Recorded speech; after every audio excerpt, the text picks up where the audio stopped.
Okay.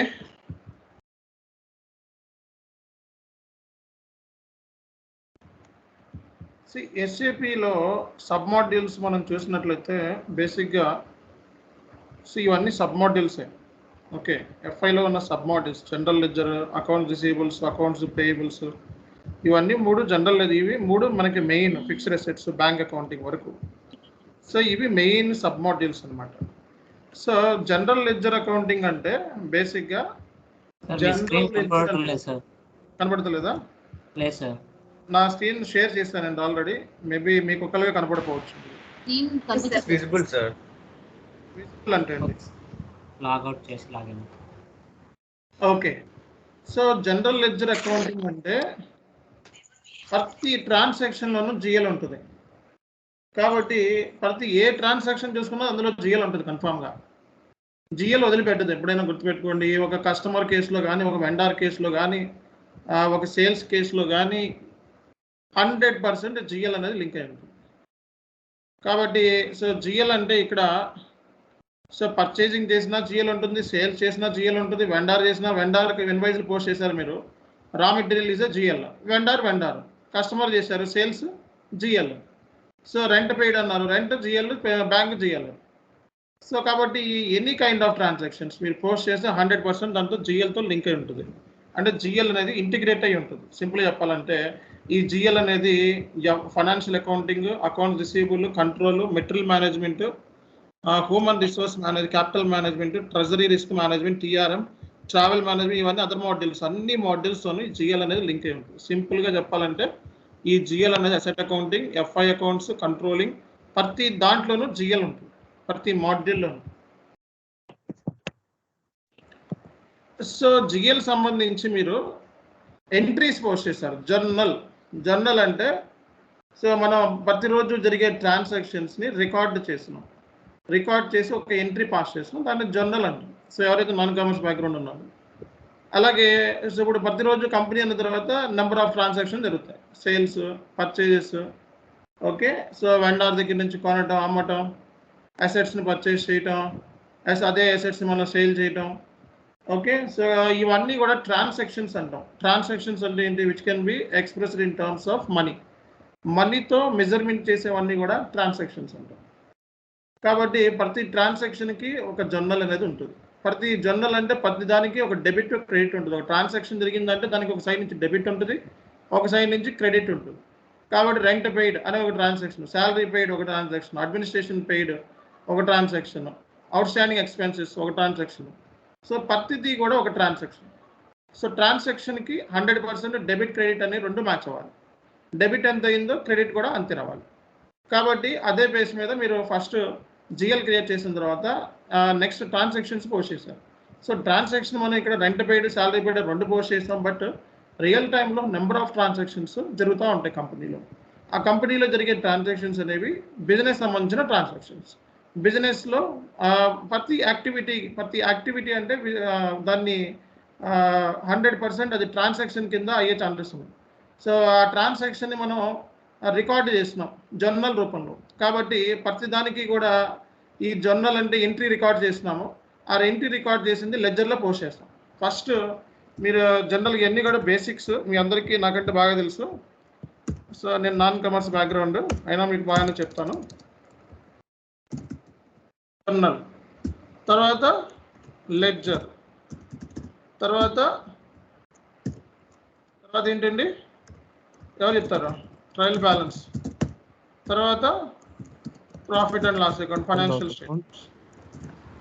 Financial statements అంటే profit and loss account and balance sheet కదా. కాబట్టి so journal అంటే రికార్డింగ్ ద ఎంట్రీ. జరిగింది కంపెనీలో రికార్డింగ్ జరిగింది.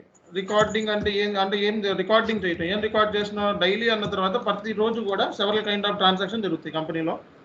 సేల్స్ ట్రాన్సాక్షన్ జరుగుతాయి, పర్చేస్ ట్రాన్సాక్షన్ జరుగుతాయి. ఓకే, ఎక్స్పెన్సెస్ పెయిడ్ ఇలాంటివి జరుగుతూ ఉంటాయి. ఇంకా చెప్పండి, అసెట్ని పర్చేస్ చేయటం ఇలాంటివి జరుగుతూ ఉంటాయి. ఇవన్నీ ట్రాన్సాక్షన్స్. ఇవన్నీ కూడా ఆర్డర్లో లేవు, ఇన్ ఆర్డర్లో ఉన్నాయి. సార్ బ్యాంక్ ట్రాన్సాక్షన్స్ కాదు సార్. బ్యాంక్ ట్రాన్సాక్షన్స్ కూడా జరుగుతాయి. పేమెంట్ అంటే కదా పేమెంట్స్ కూడా వేసుకోండి ఇక్కడ. అన్ని పేమెంట్స్ జరుగుతూ ఉంటాయి. కంపెనీ అన్న తర్వాత కొనటాలు అమ్మటాలు ఇవన్నీ జరుగుతాయి కదా. పేమెంట్లు చేయటాలు, శాలరీస్ పే చేయటం, ఎంప్లాయీస్కి ఎక్స్పెండిచర్ బేర్ చేయటం, సర్వీసెస్ వెండర్స్కి డబ్బులు కట్టడం ఇవన్నీ ఉంటాయి. కాబట్టి ఇవన్నీ ఆర్డర్లో లేవు. ఇవన్నీ కూడా ఏంటి రికార్డ్ చేసేటప్పుడు ఆర్డర్లో ఉండవు. దాన్ని జర్నల్ అంటాం. ఓకే, అంటే ఏంటి జస్ట్ మనం నోట్ చేసుకుంటున్నాం ఆల్ అన్నీ కూడా. ఇప్పుడు సెపరేట్గా ఒక్కొక్క దానికి ఏంటంటే లెడ్జర్ అంటాం. ఎస్ఏపి పాయింట్ ఆఫ్ వ్యూలో మాట్లాడుతున్నారు, జనరల్గా మాట్లాడుతున్నారు. లెడ్జర్ అంటే ఏంటి? సేల్స్కి ఒక అకౌంట్,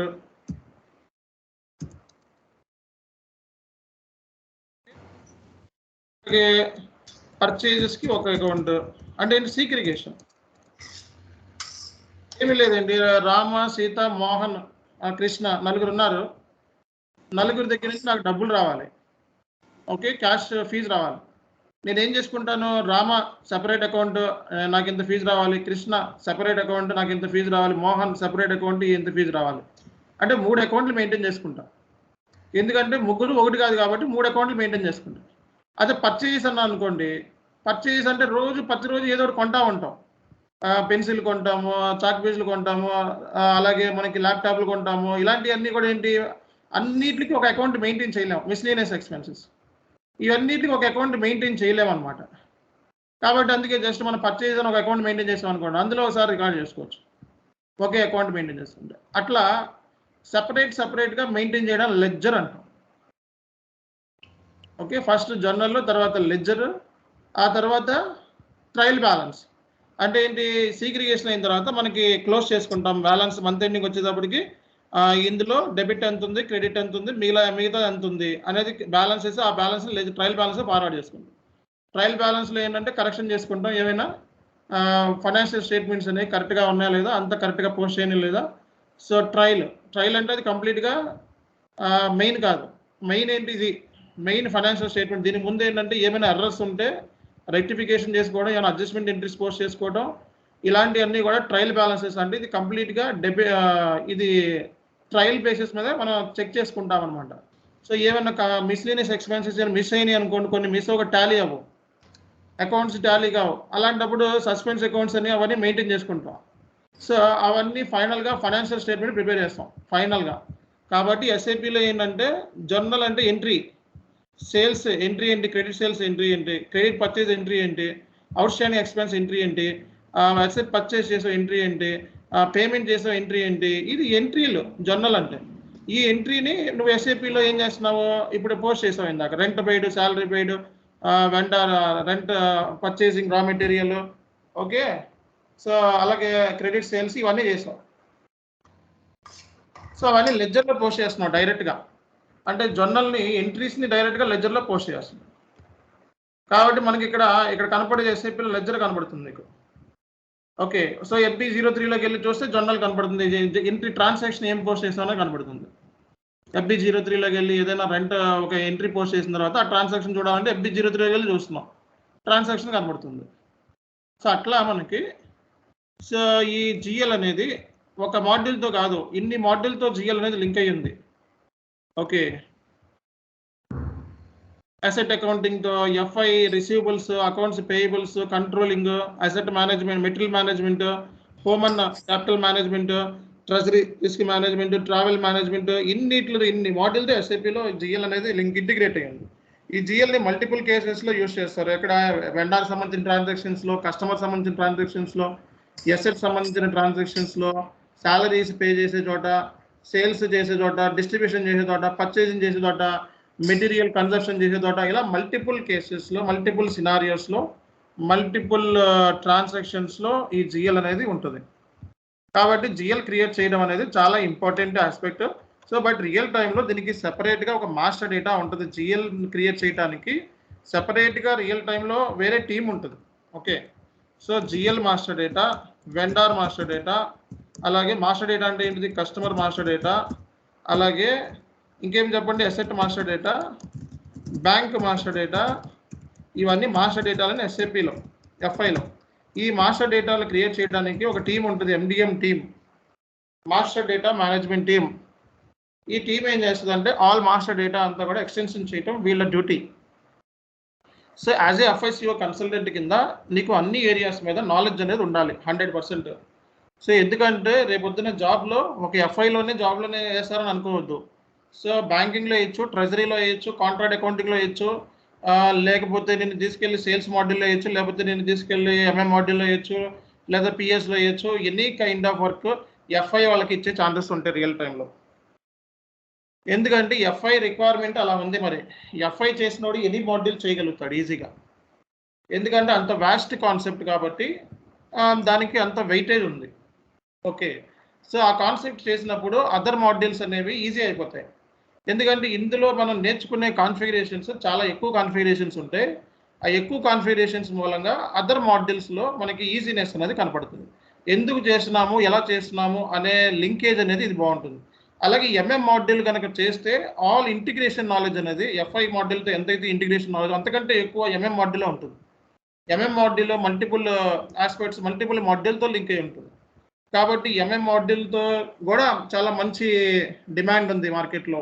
FICO ఎంత డిమాండ్ ఉందో MM మాడ్యూల్ కూడా అంతే డిమాండ్ ఉంది. MM మాడ్యూల్ మనకి గల్ఫ్ కంట్రీస్లో ఎక్కువ తీసుకుంటూ ఉంటారు. అరబ్ కంట్రీస్లో పెట్రోలియం, ఆయిల్, గ్యాస్కి సంబంధించి అక్కడ ఆ కంపెనీస్లో ఎక్కువ MM మాడ్యూల్కి ఎక్కువ రిక్వైర్మెంట్ ఉంటుంది. కాబట్టి ఈ మాడ్యూల్స్ అనేవి చాలా ఇంపార్టెంట్ మాడ్యూల్. SD మాడ్యూల్ కూడా ఎవర్ గ్రీన్ మాడ్యూల్స్. సో ఇది బేసిక్గా GL అంటే ఇది. కాబట్టి GL క్రియేషన్ అనేది రావాలి అంటే ఫస్ట్ మీకు తెలియాల్సిన విషయం ఏంటంటే అకౌంట్ గ్రూప్ తెలియాలి SAP పాయింట్ ఆఫ్ వ్యూలో.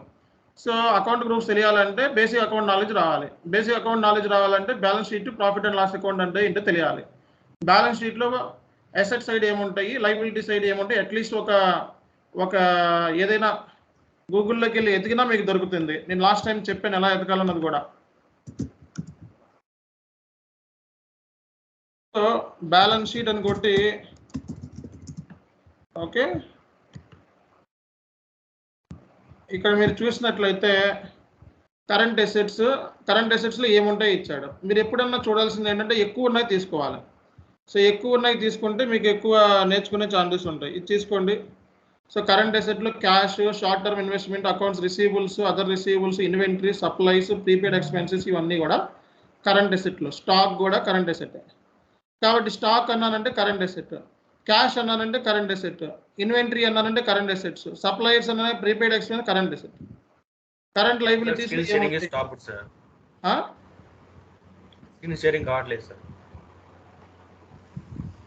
ఎవరు ఆపింది ఇది? Just now ఆగిందా?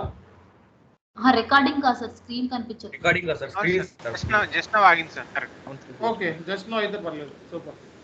కరెంట్ అసెట్స్ అంటే cash, short term, accounts receivables, other receivables, inventory, supplies, prepaid expense ఇవన్నీ కూడా కరెంట్ అసెట్స్. అలాగే కరెంట్ లైబిలిటీస్ అంటే short term loans, current long term debt, accounts payables, accrued income taxes, other accrued liabilities ఇవన్నీ కూడా current liabilities. Okay, so అలాగే మనకి long term అంటే note payable, bond payable, deferred income tax ఇవన్నీ కూడా long term liabilities. So investments అంటే మనకి fixed assets అంటే ల్యాండ్, బిల్డింగ్, ఫర్నిచర్ ఇవన్నీ కూడా ఫిక్స్డ్ అసెట్స్. ఇంటాంజిబుల్ అసెట్స్ అంటే ఇవి. సో షేర్ హోల్డర్స్ ఈక్విటీ అంటే ఇవి. కాబట్టి ఈ బ్యాలెన్స్ షీట్ చూస్తే మీకు GL ఎలా క్రియేట్ చేయాలో తెలిసిపోతుంది.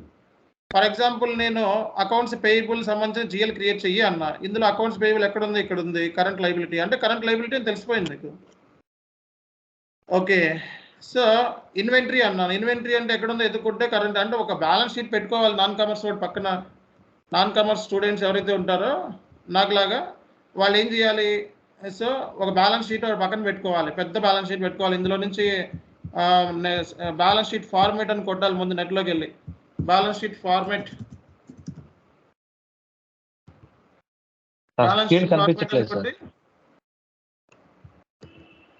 సో ఇవన్నీ చెప్తే ఎలా ఉంటుందంటే బేసిక్గా ఇక్కడ చాలా మంది పెద్ద పెద్ద వాళ్ళు ఉన్నారు. వాళ్ళకి ఏంద్రా బాబు ఈరోజు నా క్లాస్ వేస్ట్ అయింది అనుకుంటారు. అట్లా ఉంటుంది. సో కాబట్టి అందరి పాయింట్ ఆఫ్ వ్యూలో ఆలోచించాలి మేము. సో కరెంట్ అసెట్ ఇలాంటిది ఒక బ్యాలెన్స్ షీట్ ఒకటి పెద్దది చూసుకోండి. ప్రాఫిట్ అండ్ లాస్ అకౌంట్ చూసుకోండి. ఒకరోజు దాని మీద టైం స్పెండ్ చేయండి. GL క్రియేషన్ మీ వల్ల ఈజీగా అవుతుంది. ఓకే, నాన్ కమర్స్ బ్యాక్గ్రౌండ్ వాళ్ళు కంటే నాన్ కమర్స్ బ్యాక్గ్రౌండ్ వాళ్ళు ఈజీగా క్రియేట్ చేసి పెడతారు GL. అది కూడా తెలియలేదు అనుకోండి, నష్టం ఏమీ లేదు. అసలు మీకు అసలు జిఎల్ క్రియేషన్ చేయకపోవడం, జిఎల్ క్రియేషన్ ఒకటి నేర్చుకుంటే చాలు. ఆ తర్వాత ఎంట్రీలు ఏది, ఏ ఎంట్రీ ఏది డెబిట్ ఏది క్రెడిట్ తెలియకపోతే నష్టం ఏమీ లేదు. ఓకే, ఫర్ ఎగ్జాంపుల్ నేను రెంట్ పెయిడ్ అన్నాను, అట్లీస్ట్ రెంట్ పెయిడ్ అని తెలిసి నెట్లోకి వెళ్ళి రెంట్ పెయిడ్ ఎంట్రీ అని కొడితే సో ఎంట్రీ వస్తుంది, debit rent account, credit cash account.